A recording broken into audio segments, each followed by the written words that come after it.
Okay.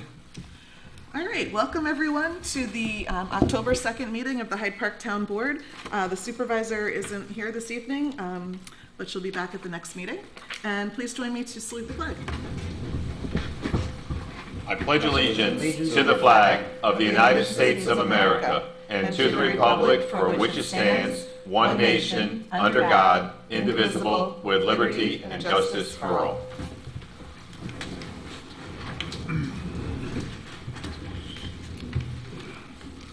Okay, so first item is we need a motion to accept the minutes of the September 18th meeting. I make a motion? Second. All in favor? Aye. Aye. And first up is a public hearing about the Community Development Block Grant. Do you want to start now, or do you want to hold it for? Oh, is it supposed to be 7:05? I don't know how important that is, Norman. I don't think it really matters. When we can, if people come in, we can. We'll let them speak. Yeah. Okay. Yeah, okay. Please take notice that the Town Board of the Town of Hyde Park shall conduct a public hearing to discuss the use of the Dutchess County Community Development Block Grant Program funds for the fiscal year 2018 on October 2nd, 2017 at 7:05 p.m. at the Town of Hyde Park Town Hall located at 4383 Albany Post Road, Hyde Park, New York. Any resident of the Town of Hyde Park shall be entitled to be heard upon said proposed application to the Dutchess County Community Development Block Grant Program for the fiscal year 2018 at such hearing. By order of the Town Board of the Town of Hyde Park, dated September 19th, 2017, Hyde Park, New York. Donna McGrogan, Town Clerk. Thanks. I think Joe wanted to say a few words about that. Sure. We've been working with the Roosevelt Fire Department personnel, Dan and Ed, and to see about the firehouse. What we a proposal that we had was to make level the building and then make a playground area out of it. We met with them, they went to their board and met with their board and came back and said that they all agreed that that would be most beneficial for the development and for the area. So then we came back, we talked as a team and to see about the CDBG grant, using that monies, applying for that purpose. Yeah, so I think where we left off is that the Roosevelt Fire District did discuss this at their September 14th meeting and had a resolution that they were in agreement with that plan. And the supervisor sent a letter back to them September 26th, letting them know that we would go forward with the application. So, of course, we can't really make any decision about what will ultimately happen until we see if the grant funding comes through. Right. And it is a little bit of a stretch for that funding stream, but we thought we'd give it a try. So I think the idea is that Pete will put the application together. It would include $100,000, right? $100,000. And that would include demolishing the building and building a playground in its place. And it seems like it would sort of solve a problem for the fire department that they have this unused building, right, and it would enhance the neighborhood. So we look forward to people's comments on that proposal. So anyone who would like to speak in the public hearing can come on up, and please limit your comments to 3 minutes and state your name and address. You come on up.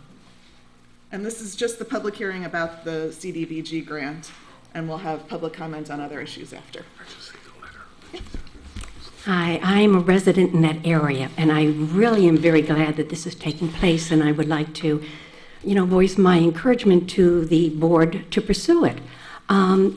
There are a lot of different reasons. If it's planned correctly, it could really service a great number of people in the area, from preschoolers all the way up to adults.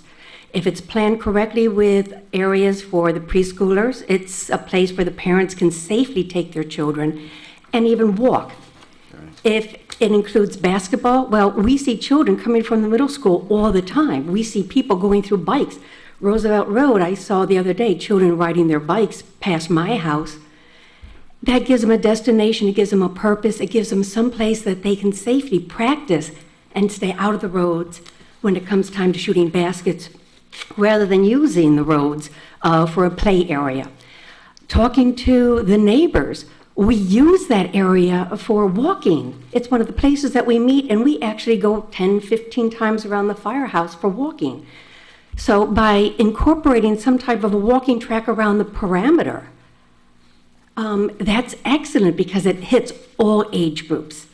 It also has a strong potential for being able to be tied into the safe school routes, because since it's within the area of the middle school, that could be something that we can look forward to as far as using the playground and the safe school routes to be able to put in necessary crossings, you know, especially crossing from the Haviland Middle School and trying to get up to Bill Reynolds Road. Very difficult. So it has a lot of potential, and I hope and I encourage you to look forward, you know, to working through it. Thank you. Thank you. Thank you. Thanks. Ms. Martina. You know, Anyone else want to speak about the CDBG project?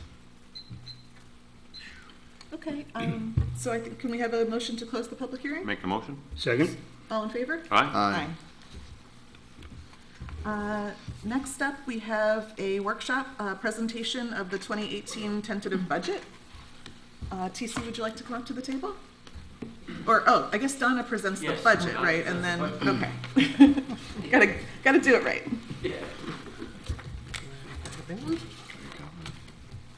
So the supervisor develops a budget and then it comes to the town board, so that's what's happening tonight. Thank you.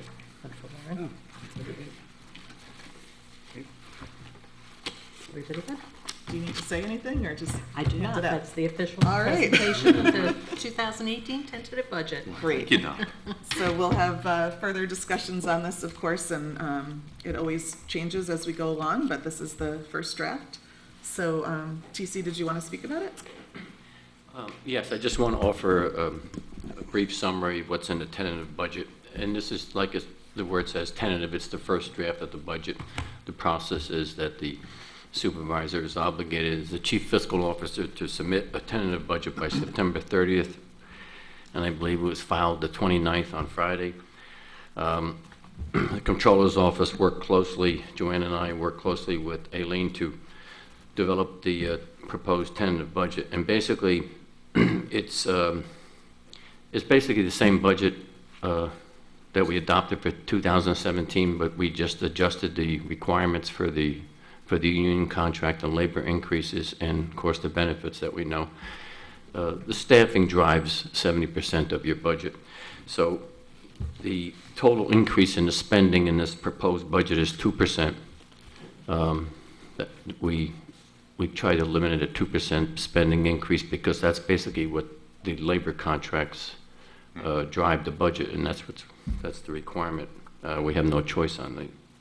So we budgeted the salaries that we know are driven by the contracts, and we made estimates for the other two that are going to be negotiated for 2018. The overall tax increase is 1 cent. That's what it is. The rate was $6.69. So I proposed that we just go to $6.70 for to get the rate at 6.7. So the 1 cent increase is raising the total tax levy by $19,000 and a couple $100. So basically, if you're a resident living in the town of Hyde Park, the average assessed value, this is the average assessed value, is $120,000. So the increase would be $1.20 increase. Mm-hmm. So I consider it negligible. So basically, it's Flat. It's really flat. Okay. Of course, the budget is now subject to review by the full town board. You have the month of October to make changes. The total townwide spending increase is $187,000. That's the 2%. And that's crazy. Like I mentioned before, it's driven by the bargaining agreements of the salaries and the medical insurance coverages. In the general fund, we're designated $43,000 on the fund balance that being appropriated to keep the tax levy down. The police department budget is the largest increase in the budget, and it's the largest factor in your budget. It's 29% of the total townwide budget. So it's going from 2.64 million to 2.770. It's basically increasing by 4.9%, and that's, again, that's driven mainly by the labor and the benefits of the police staff. The Parks and Recreation budget is basically remaining the same. Now, what we have done in this tentative budget, if you look at the line-by-line item, there are special requests by the court. Parks and Recreation has some special requests for capital items and a new truck, et cetera. We did not address those. We felt the town board should address those. Also in this budget, we didn't address any compensation adjustments for elected officials. That's usually the town board's decision. Okay. I believe you haven't adjusted those salaries in maybe 2 years. And there was a study done, I believe in 2012, by an independent committee recommending that some of these salaries for elected officials be adjusted. And we can get you comparable salaries of other neighboring, governments. So at that point, there's nothing changing, so the board will have to look at the elected official salaries. The same goes for the appointed officials and the exempt staff. In the highway fund, we're budgeting a $30,000 increase in the spending, and again, that's driven by labor. If everything goes well with the start of the winter, that's November and December, we estimate that we could have $300,000 in the snow reserve fund, which we created about 2012. So we've been depositing money in that account, and that's a good thing to have in case you have a very severe winter or storms that affect the roads, et cetera. So that money we hopefully will have by the year end. And then we're also budgeting $100,000 of the unreserved fund balance in the highway fund to make another increase in that snow reserve fund. And eventually the snow reserve fund, I will just stabilize and not make any more additions to it. It's good to get it up around $300,000 or $400,000. What do you think it should be at? Well, in my previous government, we had it up to $1 million because we had a couple of blizzards down there that cost about $600,000 a piece, but you're not that size. So I would say if we get it up to around $300,000 or $400,000, that'd be more than adequate. And then eventually what we should start doing is maybe create a capital reserve for machinery acquisition. But so I just want to remind everybody, it's a tentative budget at this point.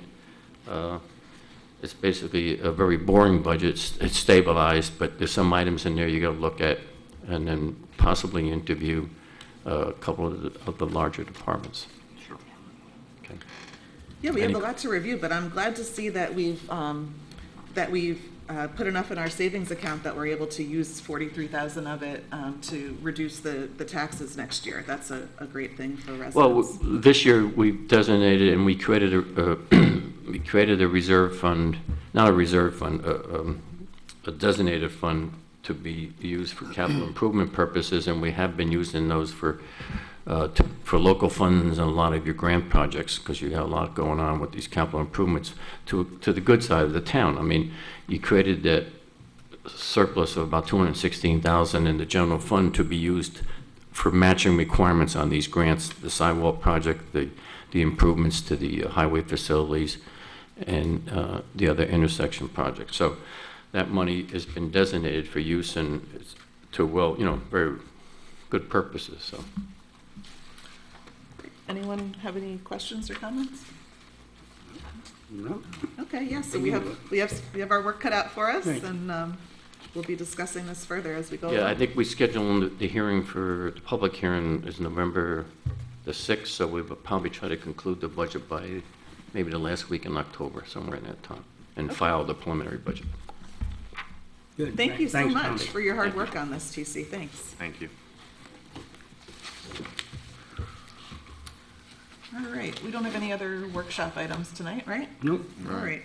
So next up is public comment, and as we sometimes do, we'll do public comment on either the resolutions or any matter of town business. We'll just do that all right now. So if anyone would like to speak, you can come on up and state your name and try to limit your comments to 3 minutes. And the floor is yours.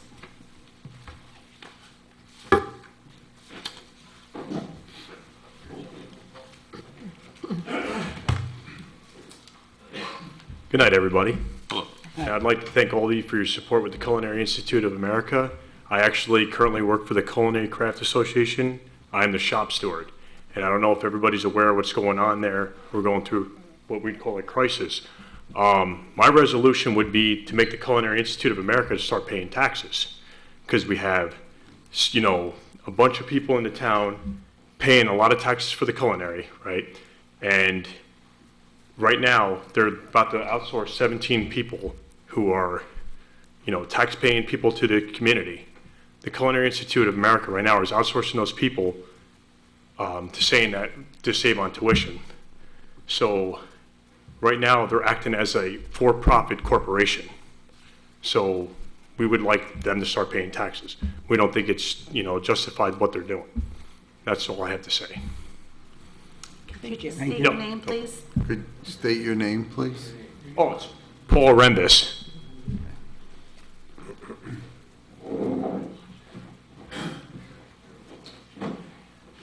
Good evening, all. My question is pretty quick and simple. What does the Culinary Institute do for Hyde Park as far as any support and money or police department support or any of that nature? Nothing. Nothing you know of on anything? Thank Well, you. yeah, I mean, they actually, I mean, we do rent out the pool for the seniors. Oh, we know that. I take care of the pool. Right. But for like financial support and things like that, to my knowledge, there's none. Nothing? Okay, thank you all. Need his name? And could you state your name? Pardon? Bob Miller. Bob Miller.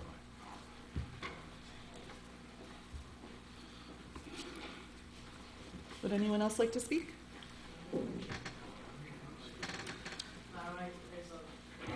Robin. Good evening, everyone. I'm also from the Culinary Institute. I am currently employed, although I'm scheduled to be outsourced. My name's Robin Watzka. I live on 280 South Quaker, Hyde Park. Culinary's basically wanting to outsource 17 of us in the bargaining unit, the Culinary Craft Association. The school appears to be operating as a for-profit institution. Our union has dug up quite a bit of financial information to back that up. From what I understand, our president's making well over $1 million. We have people below him making $500,000 or better. The president lives on a house on campus, which I believe is off the tax records. I've lived in Hyde Park all my life. I'm going to be 38, so 38 years I've lived in this town. I never left. I bought a home in this town, and now I chose to work at the Culinary, and they're telling me they can't afford me. And I also want to let you know that our union has met with the Culinary approximately 4 times. They proposed an over $500,000 savings per year if we were to go on to the union health insurance, and they haven't failed to negotiate with us at all. So that's basically, they've literally shut us down and failed to negotiate with us at all, even though we proposed that savings. So, thank you very much, everyone. Thank you. Well, Robin Watzka. yeah. Thanks for coming and for taking the time to explain that, and it does go out. Yeah, so some of us have sent letters and emails to the Culinary explaining the importance of good jobs to the community, so. No, I appreciate it. Thank you very much. That's another reason why we're here. Okay. And I, you know, I'm Ken Schneider, Councilman Ward 4, South Quakers in my ward, and you know, again, you know, we feel so sorry for you guys. I know David Ray was actually there marching. I was out of town that day, but you definitely have my support as well. We would hate to see that outsourced, and it's a sad day for all, to be honest with you. And you have 2 rallies this week, right? Tuesday. Yes, sir. Tomorrow and Wednesday. All right. Tuesday might be a little late, but I'll be there. Great, thank you. And I'll write a letter to the president and the board. I'm in favor of you guys, obviously. Appreciate that. Thank you. Yeah. All right, anything else? Anybody else want to speak? We're all set? Okay, so we'll go ahead with the resolutions. I start. Yeah. Number 1 tonight. Resolution 102-1 of 2017, resolution approving budget revisions to the town of Hyde Park for the period of September 2017, budget revisions number 2017-09. Second? All in favor? Aye. Aye.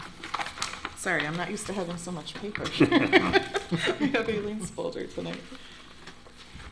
All right. Are you reading or Yeah. are you? I'm not reading. Okay. Resolution 10-2 of 2017, resolution authorizing the release of a bid bond for the South Drive Bridge Repair Project to Amity Construction, NUNC. Second. All in favor? Aye. Aye. Resolution 10-2-3 of 2017, resolution authorizing the town supervisor to sign a change order agreement with Amity Construction Corporation for the South Drive Bridge Repairs Project. Second. All in favor? Aye. Aye.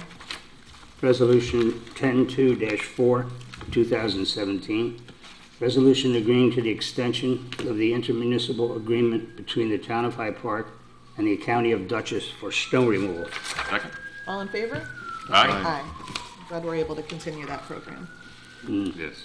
Resolution 10-2-5 of 2017, resolution authorizing Don Westermeyer, building inspector, to attend the New York State Building Officials Conference on November 8th, 2017. Second. All in favor? Aye. Aye. Resolution 10-2-6 of 2017, resolution authorizing Lieutenant Robert Benson and Police Officer Thomas Mirabella to attend the FBI Basic Crisis Negotiation Course. Second. All in favor? Aye. Aye. It's amazing how many trainings the officers go to. I'm really impressed with that. Thank God. Yeah. Resolution 10-2-7 of 2017, resolution authorizing the zoning administrator, Kathleen Moss, to carry over accrued vacation time. Second. Second. All in favor? Aye. Resolution 10-2-8 of 2017, resolution appointing full-time police officer Christopher Miller to the Hyde Park Police Department. And Christopher Miller is in the audience here tonight. Yeah. I second that. So let's vote first. Yes. All in favor? Aye. I don't want to jinx it. Absolutely. Welcome aboard. Thank you so much. We look forward to having So you. we have another full-time Hyde Park police officer, so congratulations, and thank you for willing to protect and serve for us. Yeah. We're excited.